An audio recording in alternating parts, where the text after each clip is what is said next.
So the next thing could be their marketing strategy. Apple, instead of saying, "Oh, how many gigabytes in your pockets are you gonna be carrying a lot of songs?" They just said things that make sense to people, like any even a kid would understand, like, oh, 1,000 songs in your pocket when the Apple came up with the iPod. But if Apple would come up, if Steve Jobs would come up and say, by the way, Steve Jobs, another branded person, if you would come up and say, well, there's going to be 500 megabytes in your pocket, people wouldn't understand because that's an engineering language, but it's not a normal people language. No, that means there's no communications. So to market your product or market yourself, you're gonna have to have that connections. And Apple understood that marketing. There's a language that need to be evolved from just engineering, from the tech world to the normal world. And if you want to sell that product, you need to communicate your customer in their language. That's another thing. You're talking about your customer language. You're not a company language, and that's helps you with the marketing. And it also shows that you are customer focused.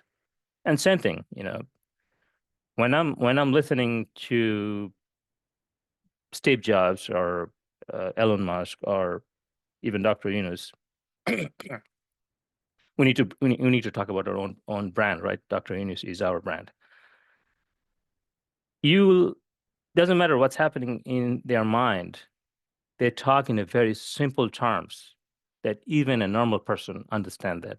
Even a person who has nothing to do with, Nobel Prize, microsystem, microfinance banking, special or Apple design, they understand what they're talking about. So the language is very simple because the language is focused on the customer. That's where they think backward. However, you know, when we talk to other people, sometimes we say gibberish and we try to sound smart. And at the end of the day, we don't really get any value because the other person is completely lost. And I hope that I'm talking to you guys. You guys are not lost because I know I'm not Apple. I'm not Steve Jobs, but I'm building my personal brand, right? As I'm gonna be talking about the awareness so that you can do it on your own.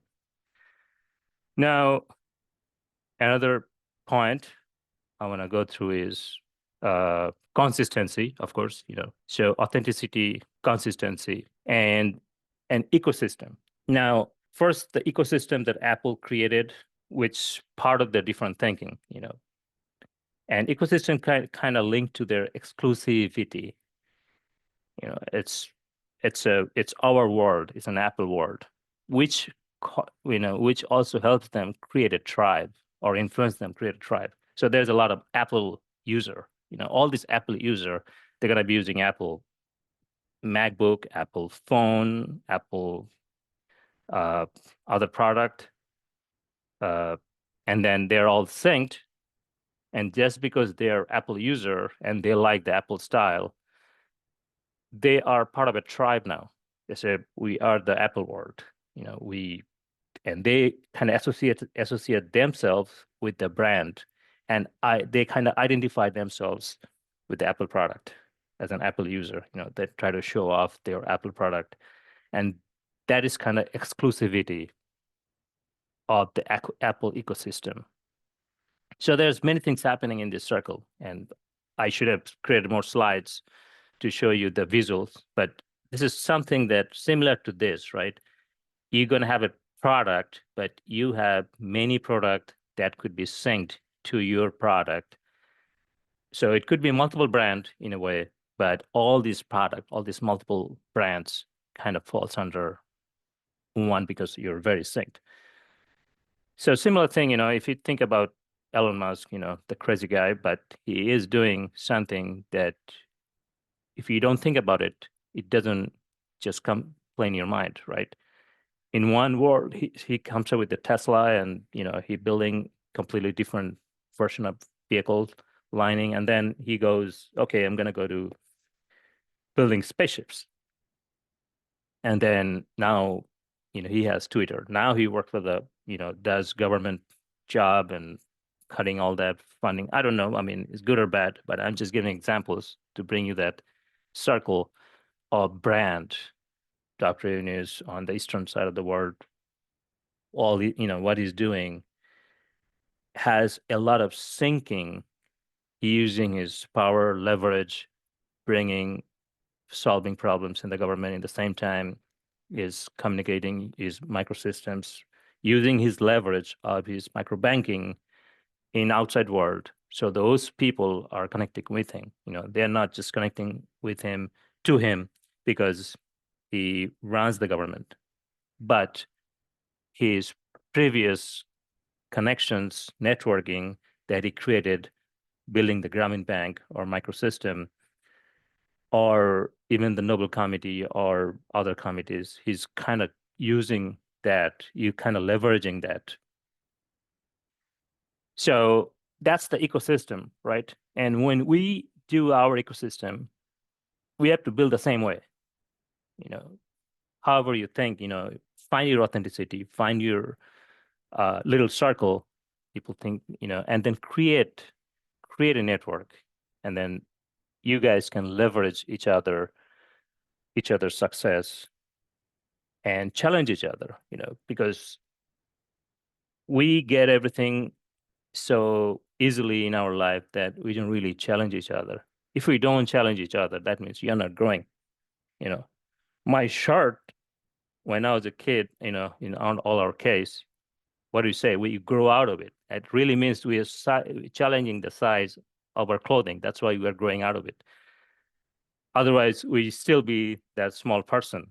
And similarly, our brain has to do the same thing. We need to challenge our brain, and we need to let that circle challenge each other so that we grow and keep growing. Okay, so we talked about ecosystem, exclusivity, generations, and being authentic. Go to the next slides. All right, so even though I call it a personal brand and career, I don't know how much I'm going to be talking about career, but let's see. On a normal world, typical world, you go to school, you get a diploma in a traditional school system. Informations were very stable. So all the books, whatever you're studying in your books is not too far from the reality. Now you go study, get your diploma, and the time you get your job, the information didn't really change much in the world and in the tech world or in the medical world or in any other sector. Information didn't really change much because the research is going on, and in the same time is so slow, so stable. Slow is, it's a bad, but stable is a good. They're kind of connected to each other somehow. So in a way, you're on a flat line. Whatever you study in your school, your diploma, you go to work for as industry or as a pharmacist or as a doctor, as an engineer, as a scientist, didn't really change much. So you could apply. Now, information changed so much, so quick, it's so easily available for everyone, and it's exponentially changing. The world is exponentially changing. Back then, cell phone was not even a thing. We used to have a dial phone, dial up network connections if you're lucky. And then we had a cell phone that just takes everything from your computer, from your laptop, everything on your phone, and then it goes to your Apple Watch or other device. Now you have AI, information changing so much. You have a decision maker AI. You can learn anything online. An exponential rate is changing. So whatever you're studying in your school or college textbook, tell you the truth, it's not good anymore. You are way behind by the time you get your diploma and try to look for a job. So you really think with all those diploma and job, your textbook study and you learned that you put on your resume, is it good enough to get you a job? I don't think so. It's not a sad story, or I mean, it's not too critical because you can always teach yourself. Whatever you put on your resume at this point is probably already obsolete.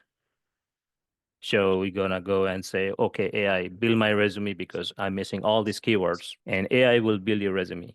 And guess what? AI will build everyone's resume to be the perfect resume. And that's where companies started doing stalking. And that really means they're leveraging the AI to go onto your social network in mostly in the public platform. And I'm not sure, do your own research. There will be a time where they're going to be looking into your private network as well, just to make sure who you really are. All right, let's take to the public domain right now. At Google, and there's other companies. They also use third parties like HireVue, HireEasy. There's some third party companies that any company can use. Google, Microsoft, they have their own AI tracker or stalker in a way. They will go to your LinkedIn is one of them. They're gonna go to your GitHub. They're gonna go to all your digital footprints, and then they try to create a personal brand for you that they're gonna call it a reputation profile. I don't know if you heard of this keyword, but you can do more research on that reputation profile. Also, that's your personal brand that they created based on your information that you put out there. If you haven't controlled it by then they're gonna have whatever they can find, right? Because it's uncontrolled information. You funny stupid picture you uploaded or information you shared or made a comment on a public profile, someone's profiles, or you didn't upload updated learning on your LinkedIn. So all these kind of messy gets built in their system as your brand profile. So now you know why do you have to create your own brand. You have to take control over your own brand. Means all the information, all this authentic information. So it doesn't matter what you say on your resume if your digital footprints are not updated. It's time to do right now. And it takes time, right? Brand building, your digital footprints building takes time because you've been going online for a long time. Do you really remember what comment you made 10 years ago, 5 years ago? So resume is going to be obsolete. So if somebody come up to me and say, Rahat bhai, can you look at my resume? Can you help me with the resume? And the first thing I really tell them or tell her that I don't think you should spend time on your resume right now. You know, what did you do on your LinkedIn profile? What did you do on your GitHub? What did you upload? What research work? What can I find you on Google Scholar? Can I find you on a search engine when I'm looking for publications, when I'm looking for research, when I'm looking for things that you need to show that should be there when people are looking for you for that certain purpose, certain job. So resume is gonna be obsolete. You can have your resume, that's fine, but that's not even anyone's concern right now. Interview skill, yeah, if we know what kind of job you can do based on your profile, based on your cloud database, GitHub, LinkedIn, or anywhere else, I will think that interview skill, unless you are a marketing guy or a sales guy that requires a lot of talking and personal show off, that's not gonna be one of the problem or any of the problems for the companies anymore. It will be a different world, and we're gonna have a lot of uh, changes, and I don't know what's gonna come in next 10 years, but all we have to do is adapt to the changes. I'm not saying don't go to school, of course, you need a diploma, but companies don't even require diploma anymore. And I'm pretty sure you can correct me, Apple, Google, Facebook, they they don't require a certain school diploma to get their job. Do your cleanup online if there's anything online that you need to do, and make sure you post more carefully and upload all your best, brushing up. Now, you know, I was listening to multiple YouTuber and social media influencer, and they were like, "Oh, you have to just post so that you were active. You got to post something online so you're active. It shows your brand. It builds your brand." Wrong. I think you need to define yourself first. So post is not the only way. define yourself, find your persona, define your value, find your core value, and be consistent with your value, of course, so that even if you don't post for a long time, even if you don't create a content or create a publications, people will be looking for you. And that's what you also want, right? Remember, I was talking about the ecosystem. You also want your own ecosystem for your branding. There are going to be certain people, certain group of people going to be looking for your research, looking for your expertise.